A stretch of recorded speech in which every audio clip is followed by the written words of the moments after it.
Thanks for tuning into this episode of FinTech Focus TV, powered by Harrington Starr, the global leaders in financial technology recruitment.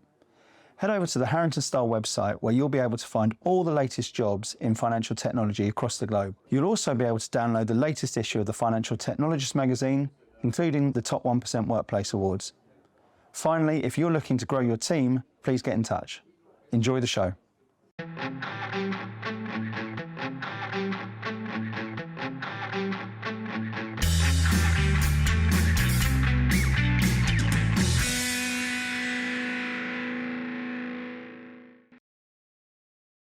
Hello and welcome to our episode of FinTech Focus TV with me, Toby. Today I am absolutely delighted to be all the way out in Singapore, introducing you to Laksh Gangwani from ViewTrade. How are you? I am very good. Good morning, Toby, and thank you so much for having me on the show today.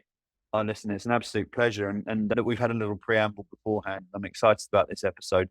Not least of all, there's going to be a big reveal at the end when we find out a little bit more about that background, which is fascinating. So stay tuned for those of you who are watching this. For those of you who are listening to it on the podcast, it won't make as much sense, but there is an extraordinary background behind that shit there as we're speaking, and I'm looking forward to revealing that at the end. But we've got lots to get through on the whole world of investing, what the markets are doing, global investing, lots more, finding out a little bit more about ViewTrade and so on. But listen, before we do that, actually, we always start with a little bit of an intro. So can you tell us a little bit about yourself and about ViewTrade, please? So this is the toughest part of the interview. You have to say good things about yourself, but I'll take a shot. Don't be modest. Don't be modest. Okay, I will take your advice. So ViewTrade has been business in about 24 years now, and it is singularly focused on enabling global market accesses for B2B firms.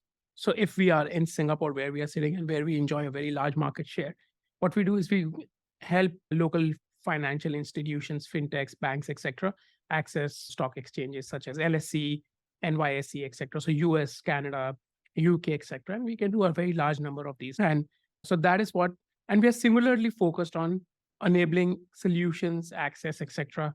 for these exchanges and for purely B2B model, which is very unique in itself because not a lot of players are there now. So yeah. That is what we have been doing in APAC and Middle East, the region that I run as the chief revenue officer. We have over 100 plus clients that I'm managing, and also on top of this, we are growing the business into areas, etc., which are now the regulation has become more positive or more supportive towards global investing, or there are inefficient structures in place wherein we can go and we can solve for those inefficiencies and bring in a couple of basis points of efficiency, which becomes very large when you're talking about billions of dollars of asset under management. So that is what we do. We partner. I would rather say, I know partnering is a very cliched word when you talk in the sense of two organizations working together, but we do partner with our clients, etc. Because if you look at our client list, which is pretty public on our website, you will see there have been clients which have been with us for over 20 years. It's incredible, that, isn't it? You said that earlier on to me off camera, and I think there's so few companies that I think can boast that sort of thing, and it's a testament to longevity. I think you're probably doing. So that probably comes back to that word partnership, right? Yeah, and what happens is, and they would day in, day out, somebody will come to them and they will be like, we can be 20, 30, 40% cheaper. But what happens is the approach that we have taken towards solutioning, and we have walked into meetings and told clients that you are losing $300,000, $400,000 on these 75 trades because you are accessing the market incorrectly. And this is a very real example, happened in Australia very recently, that we were working towards onboarding a client and I was just back testing these trades. And there were 72 trades where they were charged, I think, between $300,000 to $400,000. It is an estimate. They did not tell us what they were actually charged. And the reason was that they were accessing the market through the wrong structure. And those trades were expensive because they were pretty unique in what they were doing. But that cost was brought down by, I think, 87, 88% because of just having that whole partnership mindset. So rather than me going and trying to exploit, for a lack of a better word, the asymmetry of information, that you think it is 400,000, we can do it at, let's say, 60, 70,000. But we still not exploiting that, what you call as lack of information or the information asymmetry. We went in and we told them this, we believe this is inefficient. How are you managing? They were like, this has been a big problem. I said, these are 3 solutions that you can have. And then we are still onboarding the customer. I wish I could take their name. I would have loved nothing more than telling the world how we saved this really Won't be long. Won't be fantastic long. firm. That's going to be Not that's going to be episode 2, right? exactly. So something for episode 2 to look forward. Fantastic. So good times for ViewTrade and real value that you're offering to your customers. And we'll talk about that in a minute, because I think there's a lot of learns from the approach that you guys take to things. But first and foremost, let's look on a macro basis. We were talking before about a sort of very different year in 23 to what we've seen in the space in 21 and 22. Tell me some of the sort of macro trends you've seen around the brokerage world, investing world, technology around the space, et cetera, et cetera. And that is, I think, let me just give a couple of preambles. First, all this opinion is my own opinion. It doesn't really reflect ViewTrade's opinion. And the second part is that in the APAC region, which is a very hot, boiling pot of FinTech and technology, etc., we roughly speak to most of the players out there, whether they are brokerage, banks, FinTechs, etc. And there are 3 or 4 major trends that I today see that is very different than what was happening before. So the first trend is there is convergence. What happened is people would go in, and what I mean by convergence is that technology, know-how, and brokerage, all of this is coming together for solutions. Earlier, you would go to somebody and they'll be like, oh, you know what, I will build my own books and records. I will do this, I will do that, I will do this part with this. The appetite for point-based solutions or a single point entry is closed, because everybody is looking for efficiency, which we'll dive into a little bit later as we talk about another trend. So what has happened is there is a convergence. There's a need for a convergent solution. How you bring technology, know-how, and brokerage together. I was just giving you an example of this whole 400,000 to 60, 70,000 cost saving or efficiency that we brought in. That was because we could bring all 3 of them together. So more and more customers want to have those discussions rather than having to buy or deal with 3 different people and then praying to God that all 3 of them can work together. So that is one very big trend which I've seen differently. It was not, and sometimes you ended up competing with their own internal teams, which becomes very difficult. So that is, the convergence part is very strong. The second part I am seeing here is that 21, 22, 21 mostly, these years everybody was talking about growth.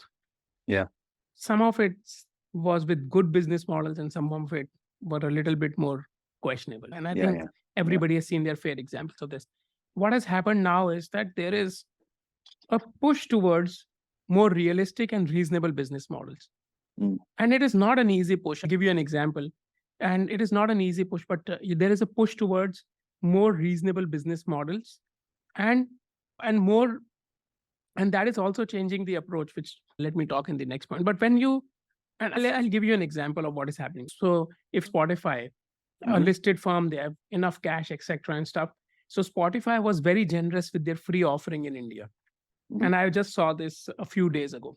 So what happened is they are under so much cost pressure that they have to move their free, like a lot of free features to paid features. And what is happening is because of that, they are actually getting backlash on the user community who are going into the Play Store and rating them poorly. And this is so it's a classic challenge of going from freemium to premium, isn't it? Yeah. And the challenge is so acute. Their Google Play Store rating in India is 1.7, whereas that in UK and US is 4.4 or 4.5, something. So what is happening is, but they do not have an option. They had to lay off, unfortunately, they had to lay off 1,500 people again, I think, because their CEO is admitting that where they want to be and where they are is 2 different places. So what is happening is the same thing is happening with all the fintechs. I can give you so many examples from Singapore where they were managing funds for free. So I got an email from one of the wealth managers. They are saying, now we will charge you 10 basis points for managing this cash for you. So I was taken aback because I never thought it could be free until even that point of time. But the great thing is that everybody is rationalizing, and that is a good thing, rather than going around the paths of layoffs, etc., which is a painful process, not only for the organization, but also there is a human cost to it. So I think rationalization of business models happening is great. And the third part is, access is no longer a novelty. It is gone. It is all about outcomes now. And the best example that I've seen across the globe is, like BNPL was launched, buy now, pay later, etc., so that you can have access to credit. And the whole pitch was that it will get you access to credit. Now, I cannot quote specific research, but what it did was it indebited people more than they should have been. Yeah. So those people who are accessing this, they have more debt. So rather than access, now you have to focus on what is the outcome. And each time I meet somebody, and we meet fairly large number of people, when they're talking about outcomes and legacy planning or something on those lines, then this is something where they might have a smaller audience, but they will have an audience and they will stick with them because they're talking about outcomes. So I think that whole pitch that we will let you access, we'll let the little guy access the big stocks, even if you have $5. The question to ask is that the right approach for the person who has $5 that they should go and buy a stock? So I think that these are three parts which are rationalizing. And one trend which is across board for fintechs, etc. and stuff, there was too much focus and on the UI UX part because everybody thought they're competing with the big tech, etc. Now Yeah. the focus is on the back office, middle office, because there is so much legacy infrastructure there, and irrespective of whether you are a fintech, whether you are tech, or whether you are a bank, because you will hit that legacy infrastructure. You cannot be everything. Like, let's say you're a fintech with a very flashy front end and you can fractionalize, etc., but you will still need to work with a custodian who might be on technology basis not as advanced as you. So what is happening is there is a lot of investment that is going to go into that middle and back office, I think in 2024, etc., because efficiency is going to be a very key driver. And all of these trends come together, and everybody's looking for efficiency, reasonable business model. Customers are looking for outcome. I think my whole thought is that this is going to 2024. If there was one word we could, not one word, maybe three words that could define 2024, it will be drive to efficiency. Yeah. Yeah, I love that, and 100% agree with the whole concept of that. I've had various conversations, you can imagine, about appetite for 2024. And I think there are two words that sort of tie in very closely for me. One of them is efficiency and the other one is productivity. I think if we're looking at technology and priorities of businesses all over the world in 2024, I think there's only so much cost saving that you're able to do whilst still running a business. So the only way that you can really maintain this with increasing cost bases and everything is to increase the productivity of everyone involved in your business. And I think efficiency allows that to do. So when you talk about UI UX, I often think about the sort of friction reduction that people are able to offer to make things easy. And to me, efficiency and productivity go very much hand in hand. And I think this is what the whole area it comes into it. So it's a really interesting space. And this productivity part ties into the last point I made. Let's say you have a great UI UX. You have all the eKYC, etc. But then you hit a custodian where you have to finally, somebody has to look at the record and do it, because their system is not API integrated with APIs or integrated that way. And I'm not making it up. This is actually true. So what happens is you set up an account, you have an account which is a shell. It is not operational because the custodian is not ready for you if you are using us. So this is where the custodians are now investing in technology so that they can be ready. They can process things faster, etc. So productivity, I think that you added a really good point there. That productivity will also be a key driver of all of these and an underlying driver. So yeah, great point there. Thank you for adding that. Well, it's teamwork, huh? Yeah. So look, I want to talk a little bit more as well about global investing, and this is something which you've touched on a little bit so far. I know it's very much at the kernel of what you guys are doing. Tell me a little bit about why firms are considering global investing at the moment. See, I'll tell you, if you ask me, I'm a pretty outcome-driven person. So I'd like to look at what is driving this. So what is driving some of these trends is not the banks themselves, because you are looking at them putting themselves in a very uncomfortable position. How this is being driven is that the customers are looking for different outcomes. And so you have to go, and when we talk to customers in different countries, like 6, 7, 8 countries, what is happening is the customers are looking for different outcomes that they are not able to achieve currently. And what those outcomes are, let's say your local exchange is not as active now. Not every exchange in the world is LSE or New York Stock Exchange, etc. So you have only a limited amount of opportunity to buy stuff there. So you want to look at other parts of the world, etc. So this is partly a diversification strategy. Now, being able to own, and especially if you are in one of the developing countries where the currency gets devalued over a period of time, what happens is this is also a strategy to diversify from the currency risks that you might be holding. And we can run through so many examples. If you owned Apple 20 years ago, US dollar was $1 was 20 rupees, and now it is 80, etc. You would have become the king of one small village. We run through those examples all the time. Hindsight's a wonderful thing, right? Absolutely. And so what happens is that is what is driving it as well. Then globalization of workforce is also going on, because let's say I sit in India or Indonesia or Malaysia, and I'm working for Google, which gives me, or AWS, which gives me ESOPs. Then you get involved in that. You need an avenue to access those stocks, etc., etc. That is another one. And then the fourth part is the aspirational brands. You go out, and whenever I know, if we go live with any player in any country, I can tell you even before going live, which is the 5 or 10 stocks they will be buying in volume. And all you have to do is go through the airports, the malls, etc., and see which aspirational brands can you see there. Yeah. Apple, etc., how Tesla and all of these. So there is a drive in the younger generation, and I'm using younger a little loosely to refer to a very large demographic, that they want to own these, not only these products, but also a piece of the firm. So I think all of this is driving, and they are going back to their wealth managers, firms, etc., that how do we get a piece of this? And that is what is driving banks, fintechs, etc., to go back and add these different, what do you call, as options and different markets to their offering, because it is a challenging journey for somebody, because the market structures are so different, so many things are different. So there is a very big push from the clients to do this, rather than the banks themselves proactively going and doing this. And whilst it seems like an obvious sort of play, particularly with the drive and the appetite on that side of things, there's definitely hidden challenges around that as well, which I guess is where the navigation and need for navigation comes into it. So talk to us a little bit about what those hidden challenges look like. So see, the challenge, the first and foremost challenge is that whichever country you are in, the market structure might be very different than the markets that you are approaching. Let's just take an example that most countries only have an exchange.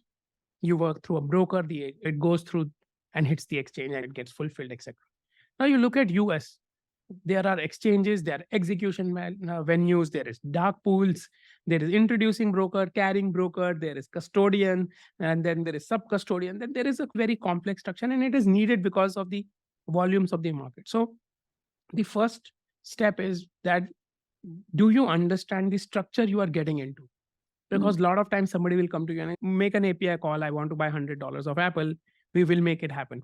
That is great until something really goes wrong. And we have seen things go wrong for people when they don't fully understand the structure. And then that is where the whole inefficiency starts creeping in, 1 cent, 2 cent, 10 cents at a time. And then you end up in a position where you are losing millions of dollars. And we have seen these, personally, I've seen these people losing a couple of $1 million just because of the wrong structures or the way they are accessing the market. So that is the number one challenge. The second challenge, which is more intrinsic to a country that we are working in, is that how efficient is the regulation and the payment processes, etc. So you can have the appetite, you can understand the structure. Now, if there are capital controls in place, or the payment rails are inefficient, that you lose like 225 basis points, which is 2.25%, even before you have invested. And there are firms, there are countries where you would lose that much. So then does it really make sense that this can be a valid diversification strategy or not? So there are those internal challenges, and you will be really surprised that sometimes firms do not realize that these challenges exist. And then the overall, for them, the challenge is also finding the right talent, because all your talent understands the market structure that they have been operating on for last many years. There would be very few people who can understand, let's say, an LSE or a US structure sitting in their home country. So what happens is there is a learning curve out there, and you will definitely make mistakes, which will cost you. And it will not only cost you in what you call as numerical terms or money, but it will also be a poor user experience, or customer going on Twitter and telling the whole world how you screwed up their $1 $10 order or $1 million of order, irrespective. So I think these three are some of the hidden challenges, etc. And that is why when somebody asks me, and I start most of these meetings, when I meet people, I tell them, if I walk out of this room and you think of us as a broker, then I think I have done a poor job today. Because, and I really mean that. I really mean that, because you don't need a broker. The broker's job is to buy and sell things. There are a million brokers out there who can do this for Yeah. you. What you need is somebody who sits down with you, looks at every single of these challenges, and then solves for it. And Yeah. if you go through our history, we have done sandboxes in Taiwan, in India, because there were some inefficiencies or there were regulations which needed more proof to be turned around so that people can go and start accessing international markets more efficiently. So that is the kind of, and that is the reason I keep saying the word partner, even though it is very cliche.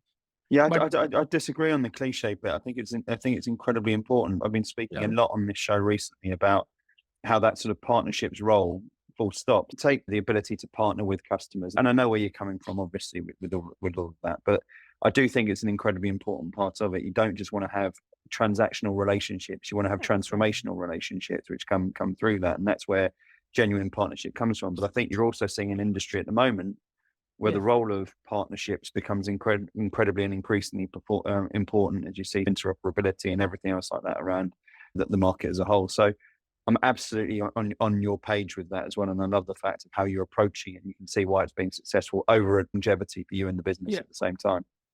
Absolutely. And sorry, please. So you carry on. Yeah, you're on a roll. No, and I was just saying that, see, when today, and it has also changed my own perspective, that I came in maybe 15, 16 months back. And what it has done is it has also changed my perspective, because what I am now, when I am going out and partnering with people or looking for solutions, etc. So I sit down with people and I take the same approach. I'm like, listen, these are the 3 challenges I'm facing. Point blank.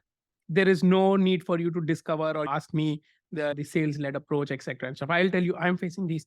All I want to understand from you is, what is the approach you will take towards solving this, whether it is marketing, PR, hiring, etc. and stuff. Yeah. Because, and the same thing applies when so many players would not even revert back to you, because it is too much cognitive load.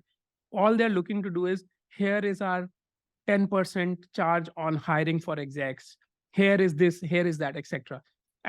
But as soon as you ask them this question this way, it separates out the good firms or the ones who want to invest into the relationship and those who don't want to, those who are looking for a transaction. So I think it has been a very amazing experience for me in the last 15, 16 months of how just changing the whole narrative from there being a requirement to there being a need of a partner completely turns around the kind of people you will work with, etc. And we have seen great people come on board just because we have changed the narrative from need to problem solving. Yeah.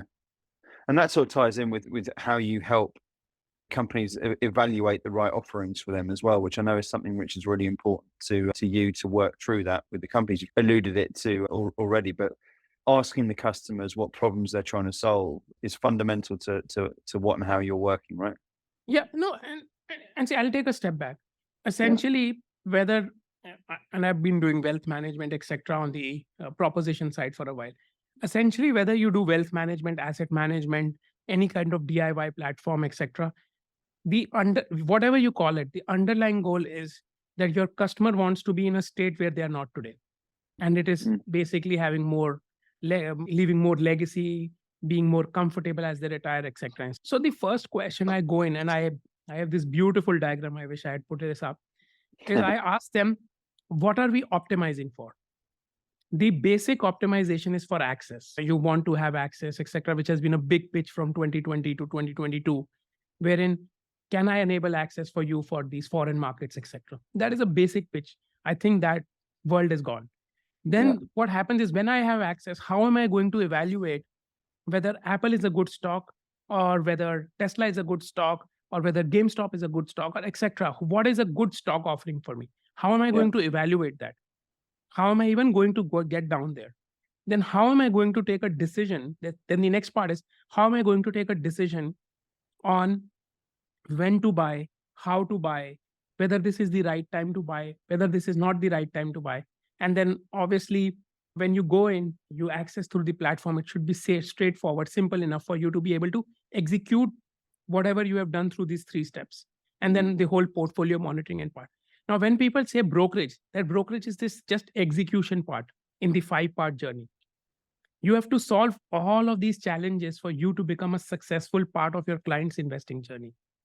So that is where, when we sit down with customers, I say, listen, if somebody says in 2023, I'm solving for access for global markets, it better be with something which solves for decisioning or which solves for what you call as evaluation in a very unique way. Otherwise, in this market, it will become very difficult for you to succeed. And we are pretty candid when we tell people that, listen, the reason we are asking this question is to understand if we are the right fit for you. Because that's exactly sort of lines up with the whole story you're telling here of moving from access to outcomes and really focusing people in that sort of way. Yeah, absolutely. And see, if somebody comes to me, and this is again my personal opinion, please don't take this back to anybody. But if today you tell me that somebody has $5, and so they ask me whether I should go and buy a stock or I should buy this, etc., I'll ask them, the first thing I'll ask them is, listen, what is the outcome you're looking for? Are you looking for an adrenaline rush that you could put this in a slot machine, but rather than in a slot machine, you want to go in on an app and you want to do it? Then go crazy, do whatever you would like, buy 50 cents of 10 stocks and see what goes. Or if you are looking for a viable financial solution, or if you are looking to buy something in the near future, which is like $500, etc., then you go back from there. And if it was somebody I knew, if you came to me and said, you know what, I have this $5 and I want to do something with this, I would say focus on your outcome. Look at the probability of this, the variance, on what can happen in the market during this period, and then go and invest.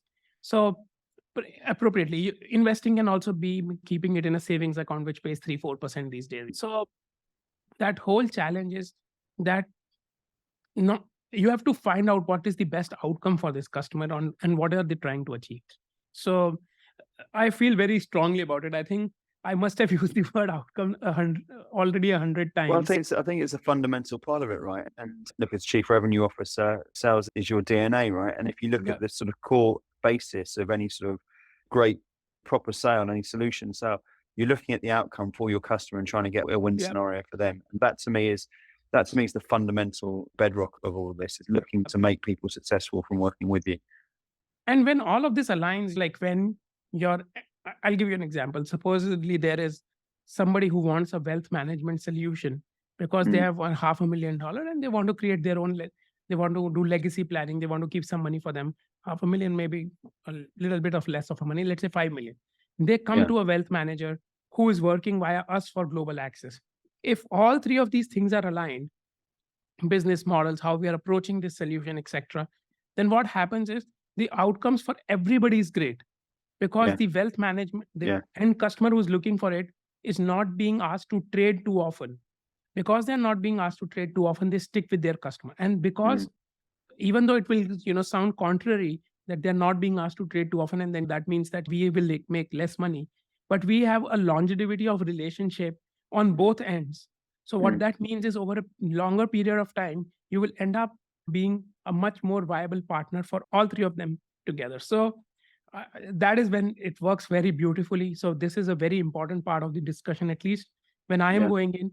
And there are times when we cannot meet the outcome that they're looking for. Yeah. And I'm very honest with people. I'm like, okay, you have to say, I tell customers all the time, we might not be the best fit for you. Yeah. Because the outcome you're looking for is raising your next round.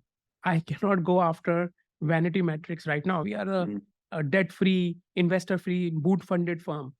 Our strength is that we can go and only work with customers who have a viable business model, because we don't want to be in a situation where one customer drives down everybody.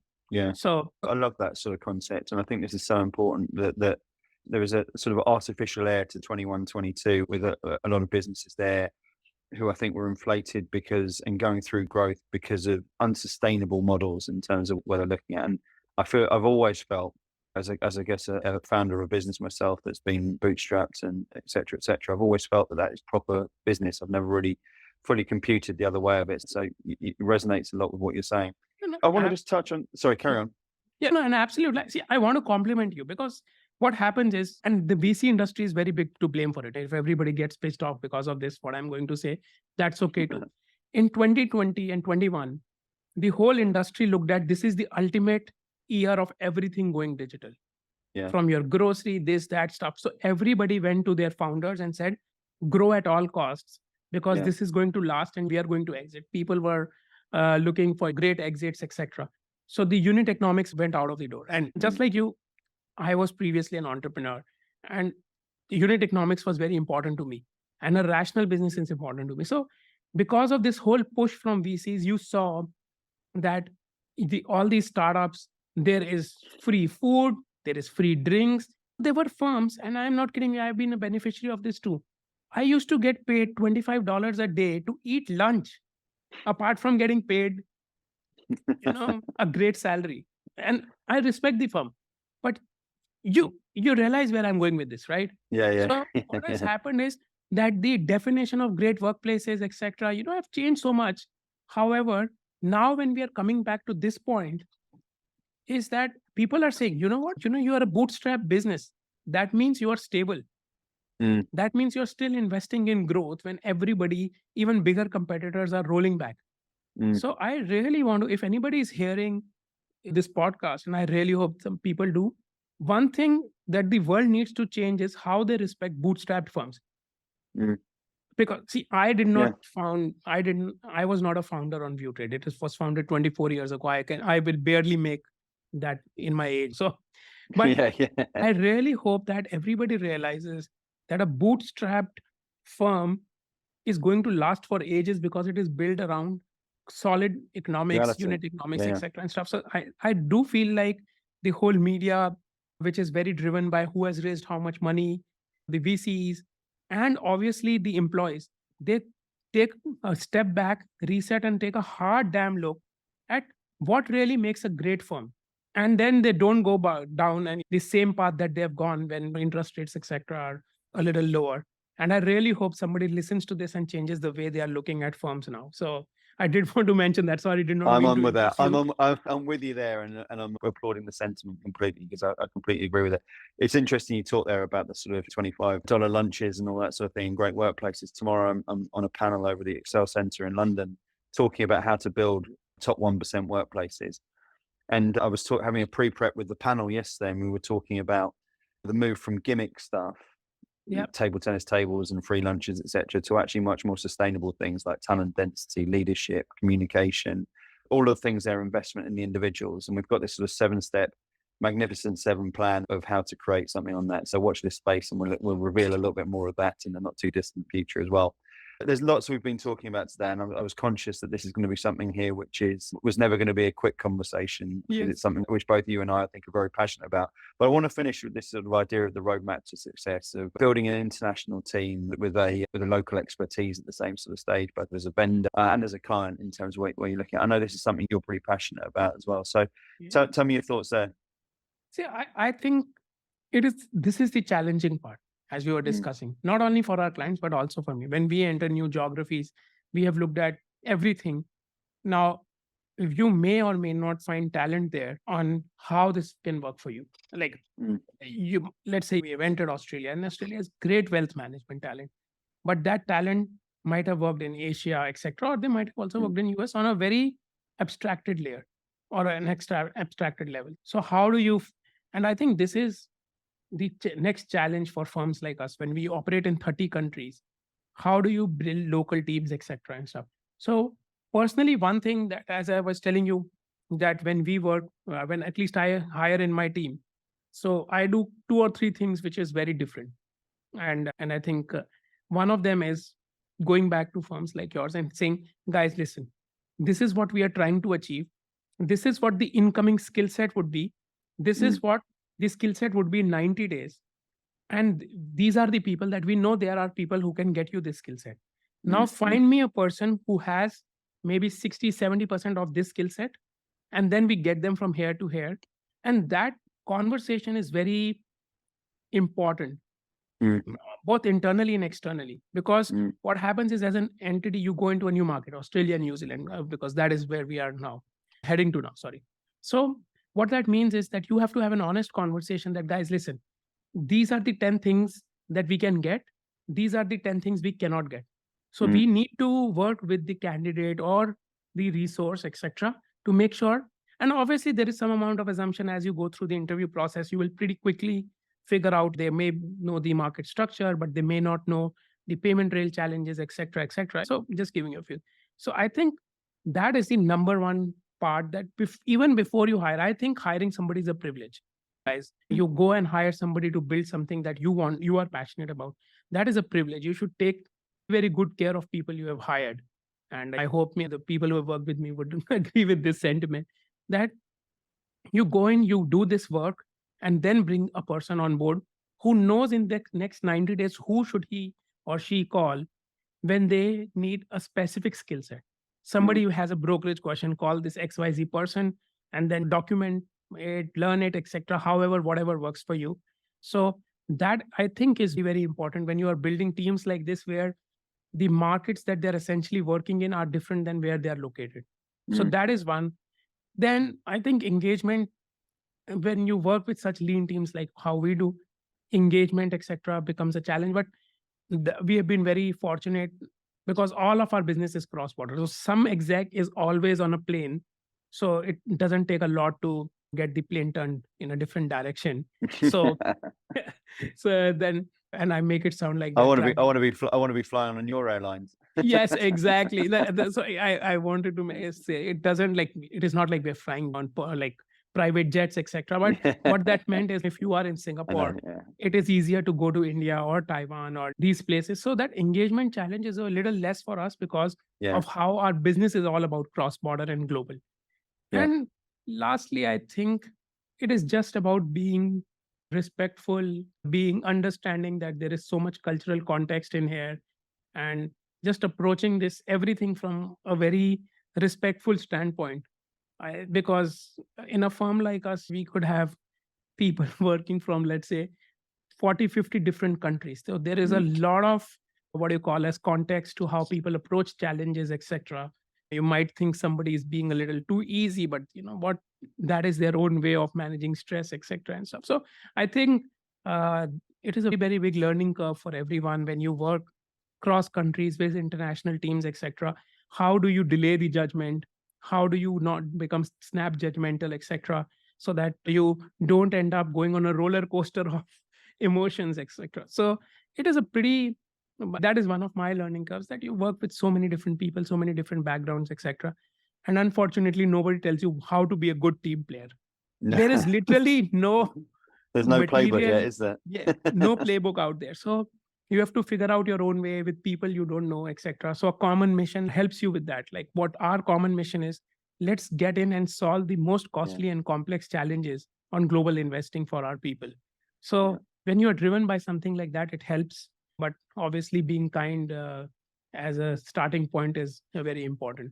I've heard be kind said so often, even in the last month or so. I think since it's come up, and I think it's such an undervalued sort of process, isn't it, in terms of how, what, and where people are thinking about things. And I think this whole concept of business being business and supposed to be hard and professional and thorough, that kindness is an underlying piece that I think is really a very welcome transition into how people are starting to look at business over. And I loved what you were just talking about, because I'm 24 years in the talent space. I'm a big student of what makes great workplaces work, how people can attract and engage and retain the best people. And I think there's not enough thought that goes into that process from people. We talk about this talent triangle, which is basically investing in talent and not necessarily, I think everyone wants to have this sort of perfect person who can do the job now. That results in, particularly in technology, in average tenure that is laughable, really. I think there's stats there which you can talk about, some less than 18 months of average tenure for a technologist in the job. And it's painful for the individual, it's painful for the company, it's painful for everyone who's involved in it. And I think with more people who are thinking about it the same way you are, that's an exciting sort of position to be in as a business. Because I've personally been hit, right? I've seen organizations come in with this mindset that this person is the best person. They will do this boundary of work. As soon as they Yeah, go yeah. out of this boundary of work, they need to be brought in line, etc. And Yeah. you have 150% iteration rate over a year, Yeah. and you are like, this is never going to work. And Yeah. I've been, and I don't want to go into the specifics, but I've been in organizations where you are sitting there and you are thinking this person is great skill set.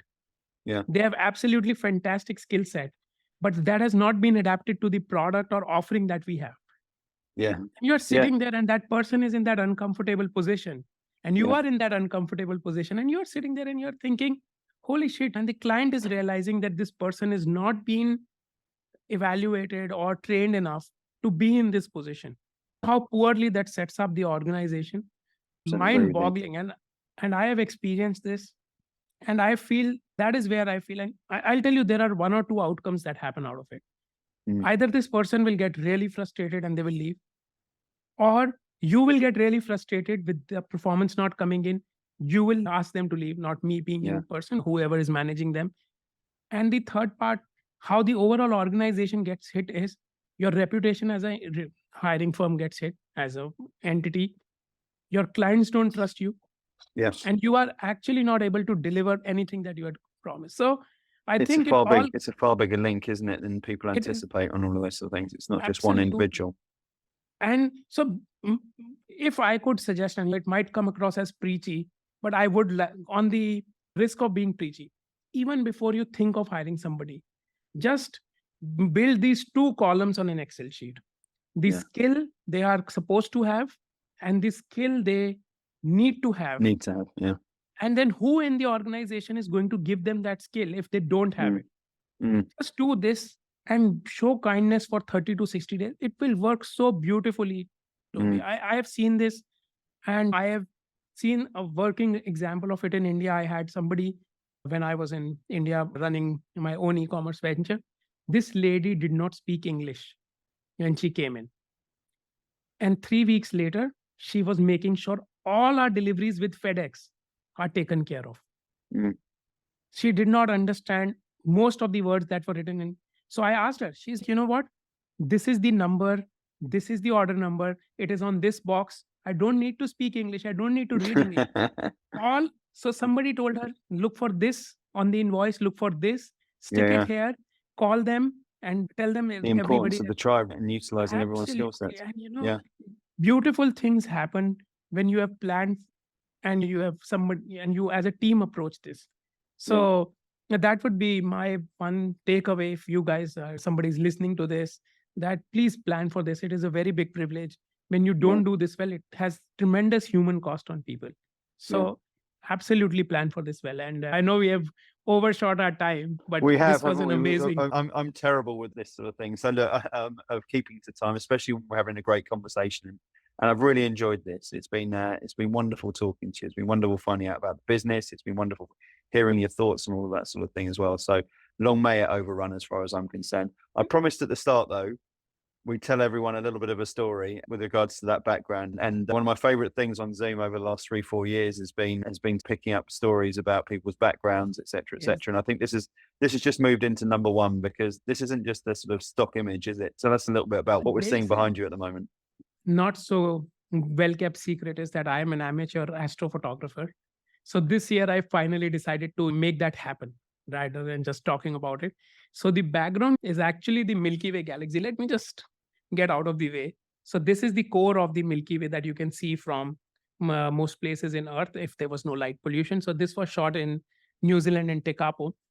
And so the lights, the bokeh that you are seeing here, some of it has traveled for thousands of years, because these are stars which are 10, 20, 50 light years away. So that means the light you were seeing here started 50 years ago. And so this is basically, and the reason it is out of focus is because I shot it like that. So when it is in focus, you will see this as pinpoints. But if you really wanted an accurate representation, now this tells people how nerdy I can get about this stuff. But then the focus has to be on me, so this has to be out of focus because of the whole distance between me and the stars. So that is why when I was shooting this, so I kept it deliberately out of focus. And the streak of lights that you are seeing, I think there is some this side that you will see. Those are actually satellites. The faster one, the bigger streak, I think that is an aeroplane. that as in a plane. But the ones you see on this side, those are satellites or could be space junk as well. So when we have no light pollution, you can actually see space junk from Earth. Cool. And that is incredible. So that is the story around this background. This is the first time I'm using it. So I only shot this very recently and did not get the time to just put it together. I feel privileged to give it its debut, and what a time to debut it as well. Yeah, thank you so much. And Laksh, it has been an absolute pleasure having you on the show, and what a great way to finish it as well. Just tell me, how can people get in touch with you? They've listened to what you're saying, are interested to find out more. What's the best way to reach out? So a lot of my friends tell me this, that if they are in an emergency, they will message me on LinkedIn. They will get a faster reply. So LinkedIn fast. So they will actually, please, I will be very happy to connect on LinkedIn if you are looking out to be part of a firm like ours. I would be love to have a conversation with you. We tend to create roles when we find the right talent, which is pretty unique to firms like us. And for being repetitive, just consider hiring people as a privilege. Please. Yeah. There is tremendous human cost involved. So I hope that story resonates with you, and yeah, I absolutely agree. I think it's something which we need to get right. The industry needs to get right. The world needs to get right to an extent as well. And I do think it starts when you talk about things as a privilege. I was having that conversation with someone in New York last week, and I think you're absolutely right. I think it's a privilege for people to get into companies, but I think it needs to be seen on the other side of things as well. That we need to recognise that we're custodians of careers, and that's an important thing to do. So, Laksh, it's been an absolute pleasure having you on the show. Thanks so much for coming in, sharing your story, sharing ViewTrade's story, sharing the story of the Milky Way and the universe as well. Alongside that, we got more than we were bargaining for. So I feel very, very pleased. So the about next that as well. time you invite me, I will bring in another time lapse, I'm which will be even more spectacular than this. So no, there's a promise. There's a promise. Okay, done. So it's been an absolute pleasure having you on the show. Thanks for talking to us, and thanks for coming on FinTech Focus TV. Thank you for the great conversation. I wish you all the best. Absolutely, my pleasure. And thank you all, most importantly, for watching. We will see you soon on another episode of FinTech Focus TV. Thanks a lot.